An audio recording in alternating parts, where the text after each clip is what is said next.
Hey everyone, and welcome to Almost Cancelled. I am Peter, that is Connor, and we are in the middle of our end of year awards for 2018. It is January, so we're a little bit late, but that's okay. Give us more time to think about it. Are we late or are we thorough? Yes. Uh, are we dancer or are we human? That was the other way around. But Yeah, my joke stands. you completely butchered My that. joke stands. Look, point is, this is the third of 5 TV awards videos. No, wait, sorry, it's the third of 4 I was TV going to awards say, videos. which one have I forgotten about? I know I'm drunk, but really? No, this is the third of 4. We did the general awards, which is actors, actresses, cinematography, that kind of thing. We had top 5 new shows, that was the last one, and then this one is going to be top 10 single episodes of 2018. Of course, the final episode is going to be top 10 shows of 2018. That's the biggie. That is the biggie. That's the This main is like, event. I mean, this is important episodes, but does an episode define a show? So the way this works is we have sat down, we have compiled, we have debated, and we have come up with our joint top 10, and we're going to go through them one by one and talk a little bit about why we picked each one, without spoilers throughout. The whole point is that you're tempted to go watch the shows after this, maybe more so in the top 10 shows, but still, this one still, same mantra applies. So without further ado, we'll begin with number 10, which is Krypton Season 1 Episode 5. It's called House of Zod. And what's funny about this one is we talked about this in the new shows list, and we said that this episode was kind of the turning point of the show, where it Definitely. went from being generally enjoyable to actually downright interesting and exciting. Yeah. And that kind of gives this bonus points over the rest of the season. Because the rest of the season continued the quality, but this is the one that went, oh, that's what this show's doing, and made us excited about it. Which is why this is the one that stands out. Yeah, and if there's a reason why it's not higher, perhaps outside of the possibility, of course, that the other shows are of higher quality, which may or may not be the case, is that because it is very weighted in its ending. It's very weighted in its Yeah, ending. It's not. it's It's not so still much that it's gold all the way it's through. it's still good all the way through, but it's not as memorable as some of the other episodes are consistently throughout. Whereas, this is, I don't know, the end of that episode is fantastic. Yeah, the end, made me do a spit take, because not only was it surprising, but it was surprising in a way that was exciting, because it meant all these things. It meant everything that the show could do and Yeah, could explore. And everything it did in the second half was definitely better than the first half of the season because of where this episode took us. yeah, So, yeah, that is Krypton. Number 9 is slight bit of cheating here, but only because of the way the show is presented. And this is a series of unfortunate events, season 2, episodes 7 and 8, is the Hostile Hospital. Why is it 7 and 8? Is because it's a two-parter. All the episodes of unfortunate events are two-parters. Um, barring the very last one. well, not in this season. This season No, two. not in this season. I just Yeah. meant in general. You said all the Sure, okay, episodes. sure. Season 2, though, they're all two-parters, and we had debates actually over which two-part to pick. There was this, and there was the first two-part, but ultimately we went with the Hostile Hospital, because it did a few different things. Not only was it fun in the same way that the show had always been, where Olaf was hilarious, we had Esme now on tow, because Esme wasn't in the opening 2 episodes. Of course, it did have Carmelita the first 2 episodes, so it was hard to pass that up. It was. The It fact that we're was. picking a non-Carmelita two-parter is Says a telling you lot about the quality of this. it does. It was a fun setting. It's nice. It's like it's a really grotty hospital. It had almost like a mad scientist feel, as Olaf going around dressed as a doctor, trying Yeah, to cut people's arms it off. really played with cliches of. I mean, the show's done that a lot anyway, but this played with the Mm. cliches of what horror movies do in hospitals. Yes, yes, and I think I had a lot of fun with that specifically. And it was probably some of the more fun chase sequences, some of the more fun just antics, basically. Because Yeah, this episode also kind of flips the tables, where the kids start to get a bit more proactive. Where this was the very first two-parter where because the premise of the show is that Mr. Poe, the banker, takes them to another guardian who might be their new parent, and then Olaf shows up and causes chaos. This was the very first two-parter where that was not how it started. The one yeah, before this was the last time it happened, where Poe took them to a new guardian, and that's where they left. That was the town. This was the kids were on the run on their own. They ended up at the hospital, and it was more about making new choices. Down to the fact that Klaus at one point even dresses up just like Olaf does. It was like a signal post saying, "Hey, this is a turning point for the story." It was. It was. Roughly halfway through the show, when that happened. So it is. Okay, no, this is changing the dynamic going forward, and it stayed that way through to the rest of the show. Yeah, because obviously we're in a unique position with this show where season 3's hit now, because it's right at it hit on January 1st. We're already 2/3 through the final season, so we have even more context for this now. But yeah, So that is the Hostile Hospital. I will say that one of the most memorable moments of the show, for me at least, when I picture just imagery, is Olaf, walking down the corridor in the hospital, smashing out the lights. Great moment. So number 8 is Legends of Tomorrow, season 3, episode 11. Here I Go Again. This was a Zari-focused episode. It was essentially a Groundhog Day episode, or as this show would put it, Hedgehog Day. And this was a really smart episode because it took a character who was new to the show at the time, who hadn't quite fit in with the team, still felt like a bit of an outsider, and gave her a story where by the end of the episode she felt like a part of the team. She felt like she understood why she belongs on the team, and it also let us get to know her a little bit better as well. So yeah, it was really clever. Like I say, it was a Groundhog Day. So there's all these loops of her redoing the same thing over and over, and it led to her bonding with all the team members, because for her quite a significant amount of time passed. And so she had all this. It was a really smart way of speeding up that TV process of getting everyone to know each other, because she just got to know them over, what could have been months for her, but for us still is just one episode. And on top of that, it had the typical Legends humor. It had the typical jokes that we really enjoy. Its creativeness we like. But this was definitely, I think, the tightest episode of season 3, because obviously for 2018 we had the first chunk of season 4 as well, plus the last chunk of season 3. And there was an episode in strong contention from season 4. There was a second one in strong contention. There was also like Bebo related episodes we could have picked that were very tempting. Yeah, there was. But ultimately we went with Here I Go Again. As everyone knows, Bebo is our patron saint. Yes. The awards that we hand out at the end of the year are now known as Bebos, quite simply. As they rightfully should be. So of course this show placed somewhere on this list. So Legends gets number 8 with Here I Go Again. Number 7 is another comic book show, actually, and that is Agents of S.H.I.E.L.D.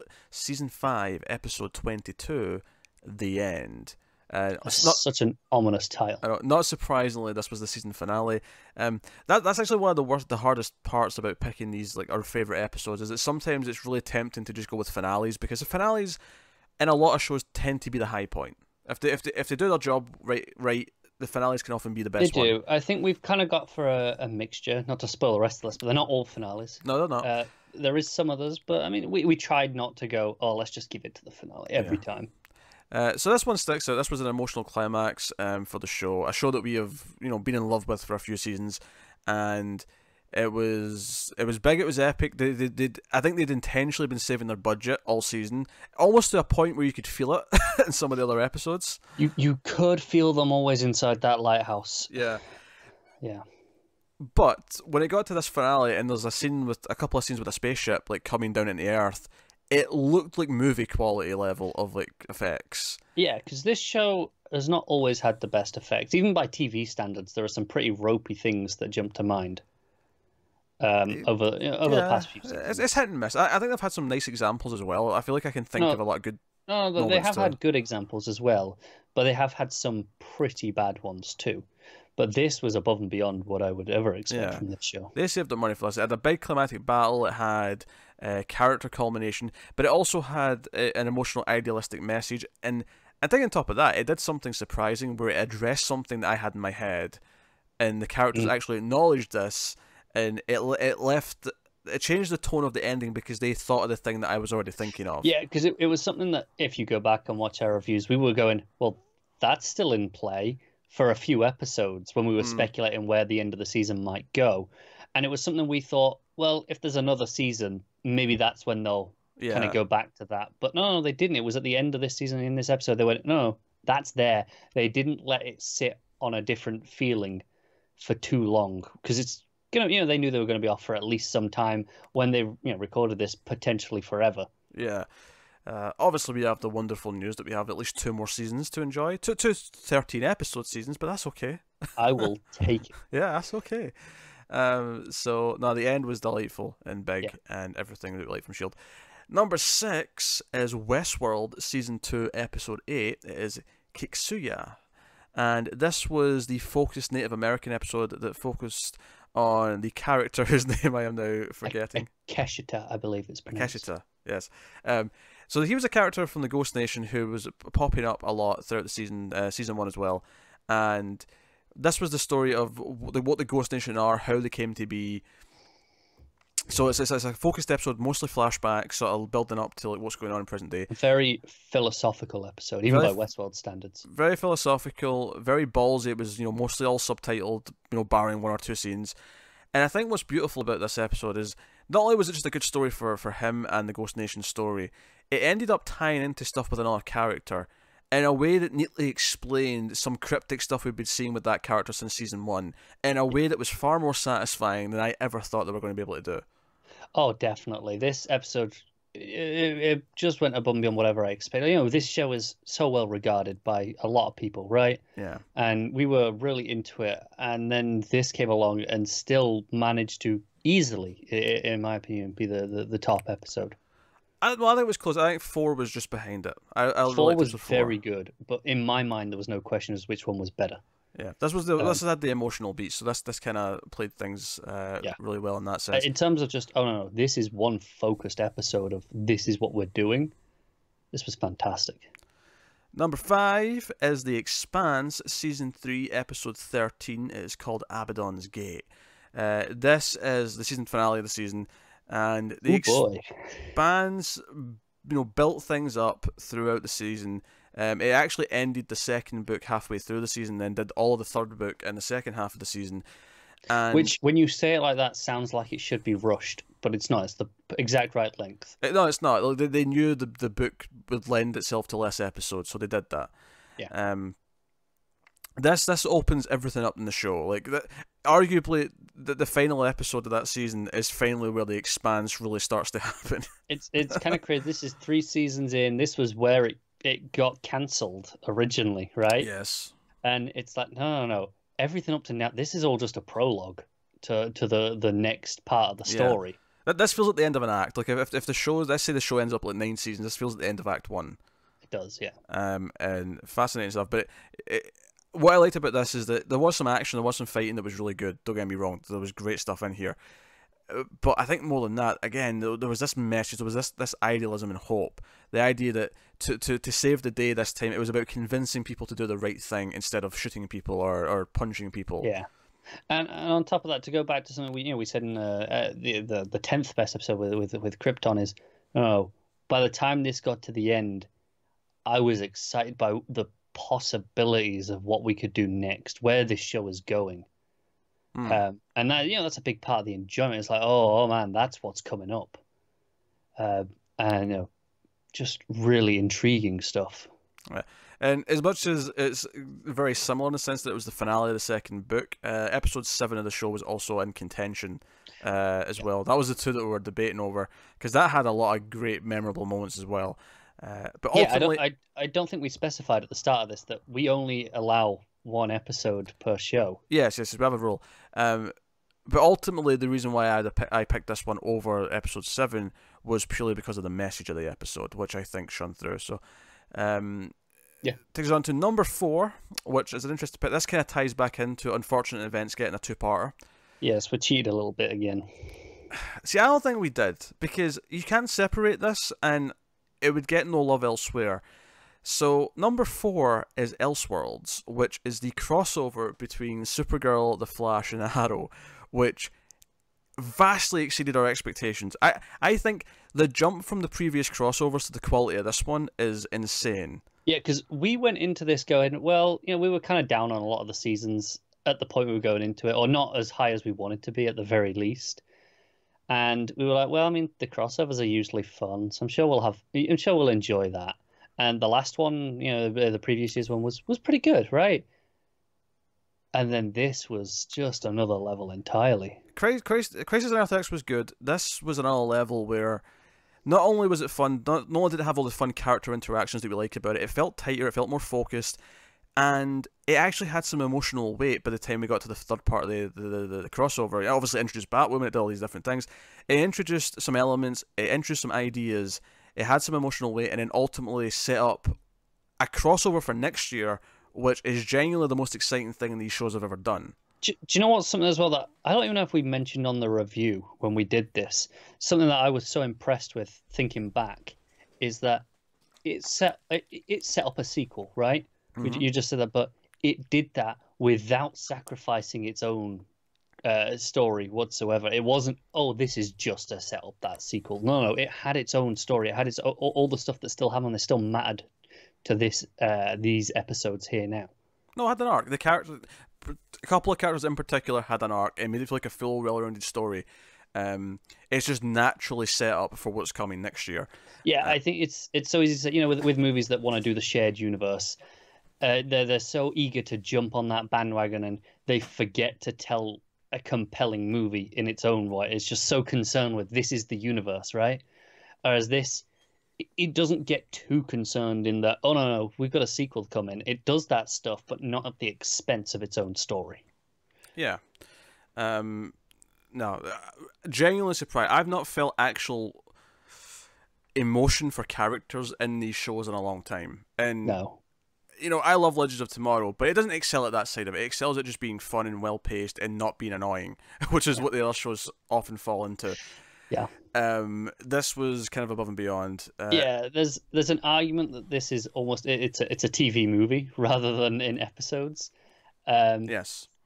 But I mean, ultimately, it's the best DC movie since Dark Knight Rises. So, you know. I mean, yeah, I don't think it's going to change it. If you hate these shows, if you hate like CW level like budgets and effects and stuff, it's not going to change your mind on any of that stuff. But it is definitely as a DC Comics fan, the most exciting, the most interesting, and the most faithful in recreating some of the feeling that any of these things have ever done. So on that level alone, Elseworlds delivers. I know a few people who have not been watching the shows because they kind of go, no, you know how we just said, oh, some of them can be quite annoying and kind of shit at times. So they've stopped watching them. Oh, you know, so in some cases years ago, and they've gone, well, is it worth checking out? And I've gone, yeah, do it. It's pretty standalone, and they've loved it. So it does have that extra appeal of quality. So next up, number 3 is Travelers Season 3, Episode 9. It is called David. This is, you know, it was up next to the finale as an option because number 10 is the finale, but David is a phenomenal episode. It is an emotional episode. It is something that basically hits you like a slow, painful gut punch. It's a knife in the gut, but then it just leaves the knife in there and twists it for an hour. Pretty much, and that sounds like it's not that pleasant. But the problem is that it's after 3 seasons of build up, and it works beautifully to sell the danger and the impending tragedy that is possibly on its way because of what's going on elsewhere on the show, and because of what we're building up to. Because Travelers is a show that's on a clock. It often uses clocks. It often uses countdown timers. But this show is on a clock, because of what the plot is, and the episode here itself is on a clock. There is a belief that maybe resolution can come, and you're spending the whole episode waiting for the possibility of resolution. It also has possibly the most heroic moment of the entire show. Yeah. Which is very poignant in this show, and given, you know, it's all about what can people achieve. TV shows often, like, the appeal of TV shows to me in a grand sort of sense is that episodes like this, 3 seasons in, where you care so much about the characters to the point that you do, and then you give me an episode like this that capitalizes on that and makes it, and does something with it where it has the impact because of how ongoing it's been.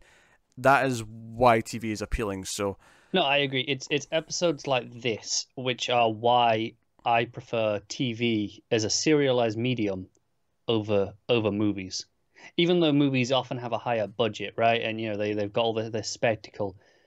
there's something this serialized nature that gives you episodes like this is something you can't truly replicate in movies. Not really. So number 2 is Black Mirror USS Callister. This is season 4, episode 1 of Black Mirror, which is eligible. Now, it's worth mentioning, technically this launched at the end of 2017. However, we did our awards right before this. So we made the choice at the time that season 4 would be eligible for the following year's awards. And the standout episode, I think, no question, is USS Callister. Absolutely. Arguably the only one that is up to the standards of the previous season. Yeah, I think there is a second episode that is up to the standard, personally. But this is still head and shoulders above that one. So yeah, so this is, it's almost like a spoiler to tell you what this is really about. Let's just say it is very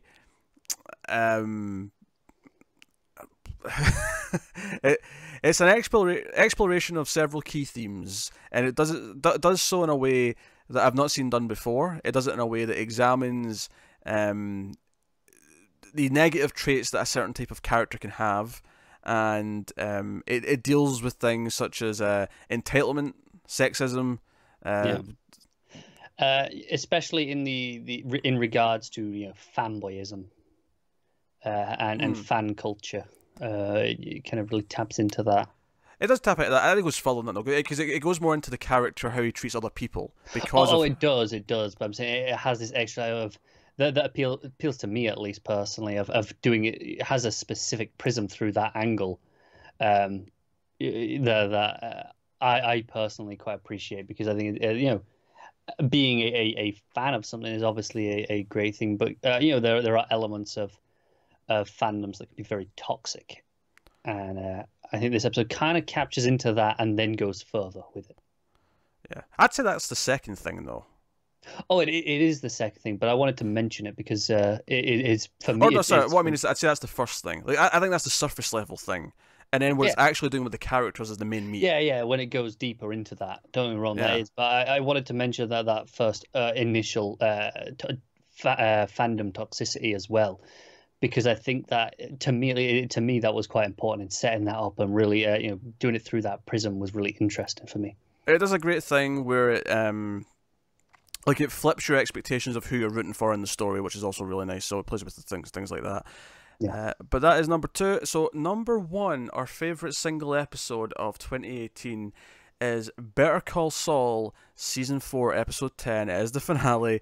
It is called Winner. But unlike other shows, there was really no competition here for what Saul's best episode was going to be. There was also no competition that this was going to be number 1. Better Call Saul season finale was kind of what we were saying with Travelers, is this culmination of 4 seasons of build-up, where every single thing that happens in the episode, especially in the final 5 minutes, those scenes are heartbreaking and amazing. They're so layered where, like, you think one thing's happening and it keeps peeling, but every single time it peels back and it reveals more about what's actually going on, what the motivations of the scene are, what's really happening. And it does it through the prism of another character who's reacting just like we are. So when things are then peeled back and we get the truth behind one thing, it affects that character. And you're put in this place with this character where you're both devastated at the same time. And it's beautifully written. Performances are fantastic. We talked a lot about that when we talked about the acting awards. It's topped off by what is truly going to become an iconic moment.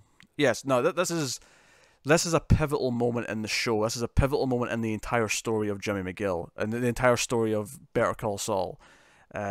Whether this is the final moment before the final season, whether this is the end of Act 2 and we have 2 or 3 more seasons, I'm not sure, but it is a pivotal moment in that journey. Yeah. So, and I had a huge grin on my face at the end of this because it was just so well done, and I felt things. It's one of those where you've got a grin and you're like, oh, they're doing it, right? But at the same time, it's absolutely heartbreaking that they're doing it, and you're like, no, you're so conflicted about it. Yeah, but I felt things. As I did with most of these episodes, and feeling things ultimately is the big deal. In fact, I would say that 10 through 8 are the exceptions to that, where they're more fun, they're more well done fun, or let's say Kiss of Krypton, it's more about ideas.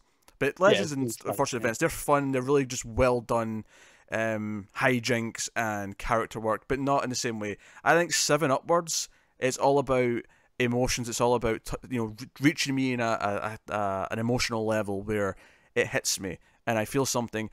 Largely, in a lot of the cases, because it's years of continuing stories with these characters and what it does and how it reflects back on the rest of the stories, what it means going forward, all these things. So there you go. So that typically the standout episodes for me in any show are typically where we have these pinnacle moments where I get excited because it's using all the tools that it's laid out, and it builds something with them. Yeah, and those are not always the end of a season, as we've shown here. There's at least a handful here that we're not. Yeah. So there you go. And we've set a precedent that the DC crossovers can be counted for an episode for this list. But we felt it deserved recognition because we thought it was fantastic. It's definitely one of the TV highlights of the year.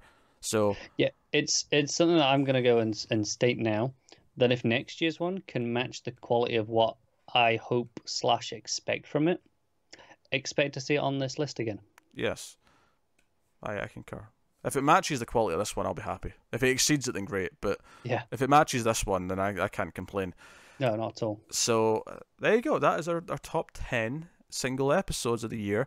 Obviously, this was very much a list of episodes that we both watched. These are all shows that we both watched. Some people might be expecting me to bring up Haunting of Hill House because I had a couple of standout episodes. There's 2 in particular that you think I'd maybe pick if I was going to give one an honourable mention here at the end. I would probably go with episode 6. People love episode 5. I love episode 5 too. I think 6, kind of like what I was just saying there, has a bit more of the emotional punch. Episodes, it also has the more technical punch because there's a lot of one long takes, and the way it interacts with both the flashback and the present day both having a storm. The episode's called Two Storms. It's really inventive. It's really fun.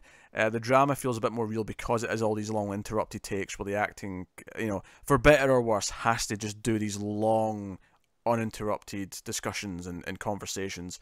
Really, really, really fun at a technical level. And then on top of that, the final moment of that episode, which ties it back into episode 5, is probably my favourite emotional beat of the season.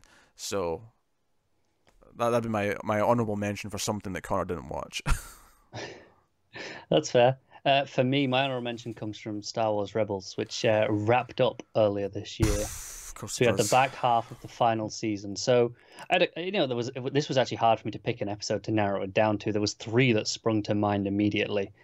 One of them was obviously the final episode, and I wanted to not choose that because I thought, no, that's too easy, right? It's too just, it's the last episode of a show. Of course, it's good if you're into that show.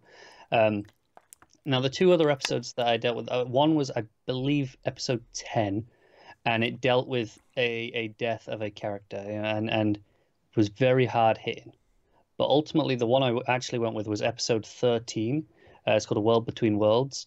And what this ultimately was about the other characters accepting the death and what this actually meant going forward for them. And it went really interesting. It went into like another world outside of time. And it played with a lot of things that got really quite philosophical for what way beyond what the show had ever encountered before. And it was such a unique episode. It was very different in this alternate world, and introduced some really interesting elements for the franchise as a whole, like Star Wars as a whole, that had never been brought up before, and kind of put those things on the table. But then on top of that, like I say, it really brought down the emotional weight for the characters of dealing with what had happened and accepting that. Okay, there you go. He insisted on bringing up a Star Wars thing. Look, it was fantastic. More people should watch it because it really was one of the best, probably my favorite part of Star Wars. I brought up something that a lot of our audience watched and a lot of our audience interacted with, or at least my reviews of. Well, what I did was I brought up something that more of our audience should watch, and it's a recommendation for them to go and watch all 4 seasons of Rebels because it just went from strength to strength. Now watch Travelers instead. Travelers is more important. Travelers is really good. Season I mean, 3, Travelers is very good as well. Season 3 don't just get me wrong. happened. Better than Star Wars. You heard it here first. So we will wrap this up then. Obviously, we have one more awards episode to do, and that is the top 10 shows of the year. That's the big one, and that'll come in a couple of days' time. But for now, you can tell us what some of your favourite episodes of the year have been in the comments. You can like and subscribe, all that stuff. All that stuff supports us, as it does, of course, going over to patreon.com/MailFuzzTV, and you can support us over there for as little as $1 per month. But otherwise, that is us. So thank you once again for watching or listening. We always appreciate it. Keep watching TV, guys. Have you got any vanilla?